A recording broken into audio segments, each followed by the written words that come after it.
So TJ and Nancy, we are going to move into a different direction at this point. I am going to give you an activity. We're going to play a game. Does that sound like fun? Okay, sure. I'll Alright. give it a shot. So I'm going to explain it just a little bit, and then I'm going to give you some crayons and then some paper to visually describe it. Okay? What I have for you, I call affectionately the relationship pie. And I use it as a visual representation of identifying what your interpersonal and relational needs are for you as an individual. We are going to do this a couple different ways. We are going to do this, you are going to work on your individual pie as an ideal way of how you divide up your time and how you would ideally see yourself. And then we are going to have you do that for your spouse. And then we're going to share them with each other and to see how close we are. Okay? Okay. So I'm going to give you some crayons to start off with and a couple clipboards, and then I'm going to describe what exactly I want you to do. So I call it the pie because it's a pie diagram that we're going to be creating. On the left side, you're going to write here at the bottom your name and ideal. And then on the right side, you're going to put your spouse's name and ideal. What I'm going to ask you to create first is how you divide up your time in an ideal fashion with the relationships that you have. There are 3 different categories of relationships, the way I see them. You have a relationship with yourself, you have a relationship one-on-one with somebody, and that means you together as a couple. It also means you and your best friend, it means you and your daughter, you and your son, anything that is just you and one other person. And we affectionately call this two time. Similarly, with just you as an individual, we call that one time. And then the third category is social. Anything with 3 or more people in it is considered social. So when you're at home with your family, your daughter and your son, it's social time. What I want you to create is a pie diagram of, ideally for you, how you would divide up a perfect day the way you see it. So how much time would you spend individually, how much time would you spend one-on-one, and how much time you would spend social. Now, I do designate one-on-one time not as couple time. It includes couple time, because there are times that you are spending during the day with your best friend. You go to lunch with a different friend every day, and that's really, really important to you. And then you come home and you spend time with your spouse, and that's important to you as well. Okay? So I would like you to do that here on this side, and then I would like you then to proceed to put what you believe your spouse's pie looks like on this side. Okay? So a different color for each of these categories: individual, couple, and social. And then we'll talk about it here in a minute.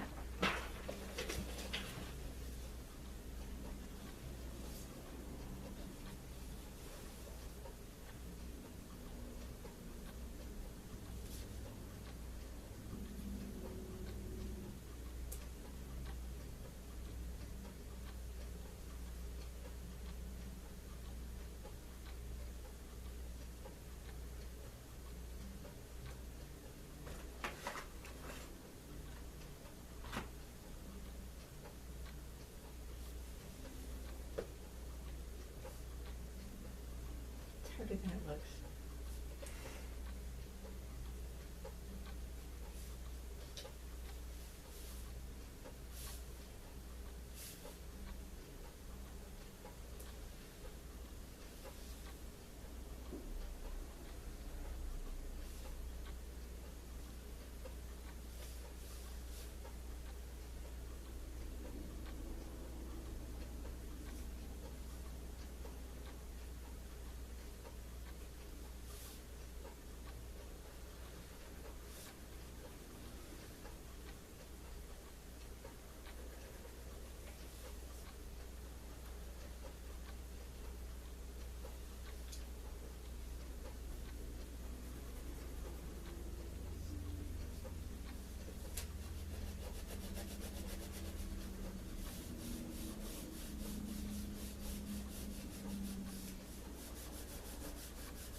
slow.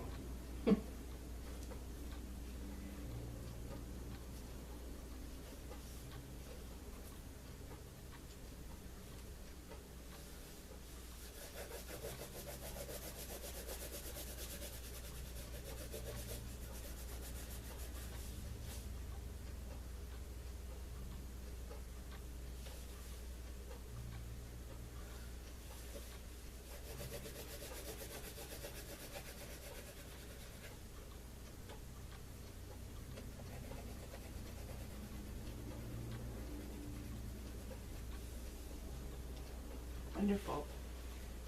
So at this point, I'd like to welcome one of you to describe how you divide up your time in an ideal day. On an ideal day, I go to work, which is all social, so that whole block of day is social. Hold up your pie as you describe it. Yeah, that would be my pie, so half of it Would you hold be- it up? There you go. So half would be, social gatherings, work, whatnot. And then because I like balance, I would like to have the same amount of time for myself, because I'm a fairly private person and I do need that time to just be by myself. But I would share that time equally with my wife. How about you? Well, I also need alone time, and I think I probably need a little bit more alone time than you do. And if it was my ideal day, I wouldn't be working. So I would lay in bed and have coffee and probably exercise and just do some stuff for me. And for, a large part of the day, I'd be by myself. And then socially, I would like to have some time social. That's getting more important to me these days. And then couple time obviously is very important too. And I was, I guess, a little bit surprised that I had so much alone time, a lot more than couple time. I don't know what that means. Well, how did you describe each other? And after hearing what each other's ideal is, anything that you note? Well, with mine, I gave him a lot more social time. I look at him as much more social than I am, and needing more time with his friends and, groups of people. But it looks pretty accurate for what he put for his ideal, for sure. Parents, I do. Yeah. Wow. I guess maybe we know each other after all. Uh-huh. Yeah. And then I did put couple time in the least spot. Is what you think his ideal is. Yeah. And then it looks like you put that he needs much more individual time, where he is saying it's about 25%. Mm-hmm. Yeah, so he would have it a little bit more even here, right? Mm-hmm.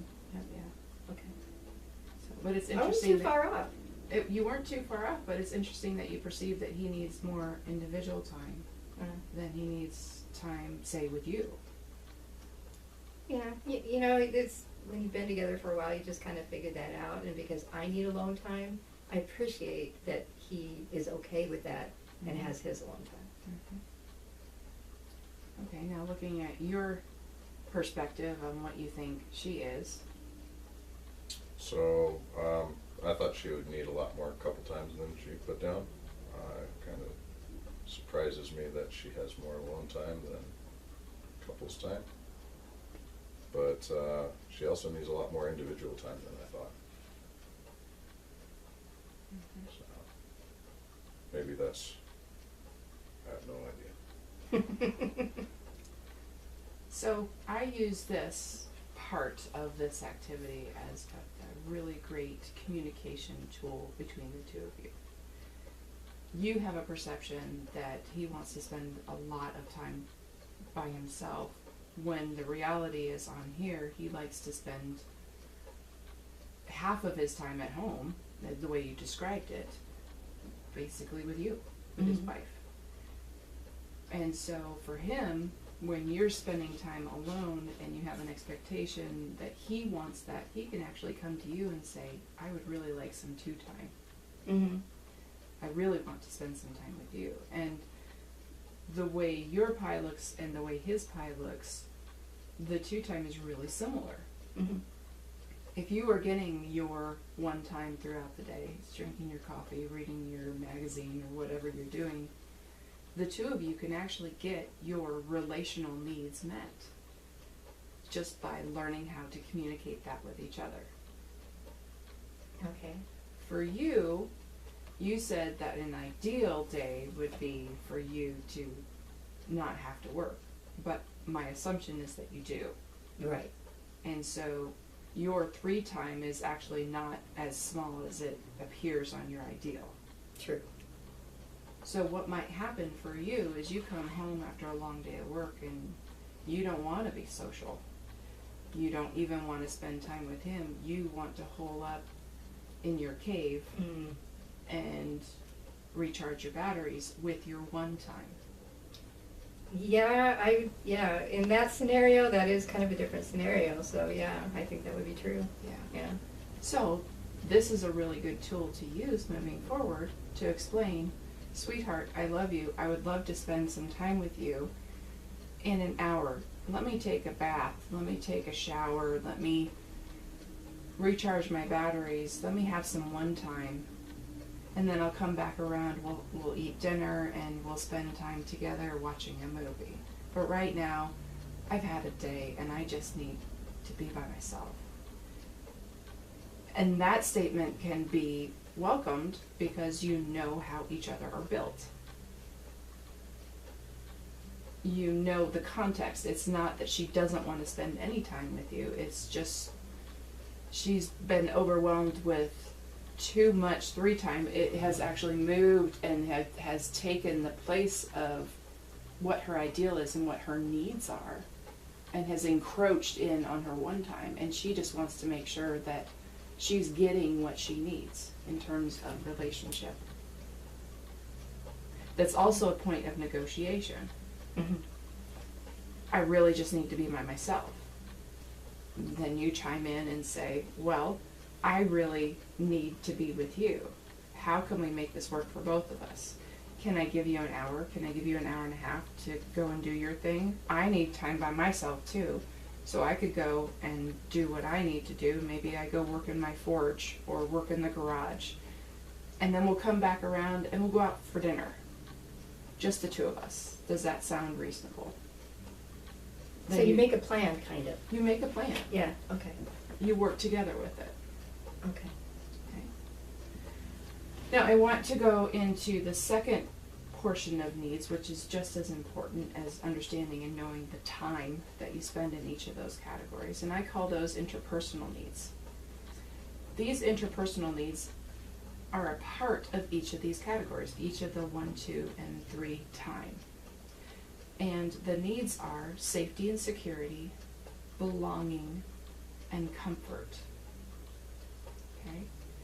You need safety, security, belonging, and comfort in each of these categories to give you that sense of everything is okay in this relationship. So for you as an individual, what that looks like is I feel safe and secure within my own skin. I can go and do something with confidence because I feel safe and secure with myself. I can go and do that presentation at work because I have confidence that I'm going to do it effectively. I know that I can get in the car and I get myself to work just fine. Given a serious situation, I know I can get myself out of there. You said you had your concealed weapons permit. Okay, you feel safe and secure within yourself. Those sort of things. Belonging within yourself. Those titles that come behind your name that are on your business card. The titles and roles that you have within your family. Mother, father, daughter, son, aunt, uncle. those sort of things. Do you really believe that you fulfill that role?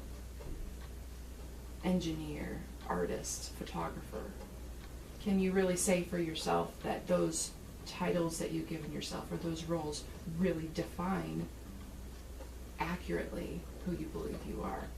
That's that sense of belonging, that I really am what I say I am. Comfort individually. Can you soothe yourself when need be? Can you give yourself an opportunity to be excited and to express that because you have that freedom to be happy and joyful? Can you laugh out loud? Can you laugh at yourself? When something is sad, do you give yourself permission to cry? That's comfort for self, individually. Now, safety and security within the couple relationship. Do you feel safe and secure with each other? When you tell TJ something, do you believe that he will keep that in confidence? When it's his job to balance the checkbook and pay all the bills, do you feel safe and secure that that is going to get done every month? When you need to be picked up at the airport, do you believe that she's going to be there to pick you up? So, I mean, I know the answer to these questions should be yes. But what if the answer is no? Then what is happening in the relationship is there's a sense of something ain't rightedness. And that is a term I like to use because most people say what? But that feeling of there's something ain't right here. Yeah. This lets you know